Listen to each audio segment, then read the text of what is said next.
অনেকে আমাকে বলেন, আসাদ ভাই আপনার সব কথাই ভালো লাগে, কিন্তু আপনি ধর্মভিত্তিক রাজনীতির বিরোধিতা করেন কেন? ভাই, ব্রিটিশরা এমন একটা ধাপ্পাবাজির রাজনৈতিক ব্যবস্থার মধ্যে আমাদেরকে ঢুকাই দিয়ে গেছে, যেখানে রাজনীতি করতে হলে একজন ব্যক্তিকে সবার আগে মিথ্যা কথা বলা শিখতে হয়, প্রতারণা করা শিখতে হয়, অভিনয় করা শিখতে হয়, পোল্টিবাজি শিখতে হয়, আর গিরগিটির মতো রং বদল করা শিখতে হয়।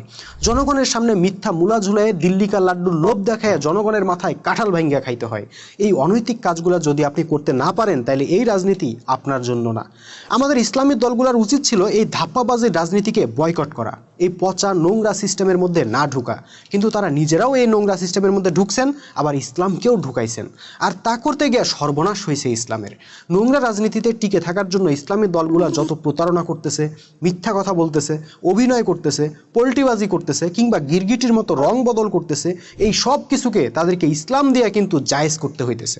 আর তা করতে গিয়ে ইসলামকে তারা বিতর্কিত করে ফেলতেছে। কালকে তারা যেটাকে হারাম বলে, আজকে সেটাকে হালাল বলতে হয়। আবার কালকে যেটাকে হালাল বলছেন, আজকে সেটাকে হারাম বলতে হয়। কাল যাদেরকে জালেম বলছেন, আজকে তাদেরকে ভাই বলতে হয়। কালকে যাদেরকে ভাই বলছেন, আজকে তাদেরকে ইসলামের দুশ্মন বলতে হয়। ভাই, আপনারা নিজেরা যত খুশি গিরগিটির মতো রং বদল করতে থাকেন, কোনো অসুবিধা নাই, কিন্তু ইসলামকেও যদি রং মাখাইতে থাকেন, তাহলে ইসলাম তো বিতর্কিত হয়ে যায়। এজন্যই আমি এই নোংরা রাজনীতিতে ইসলামকে ইউজ করার পক্ষপাতী নই।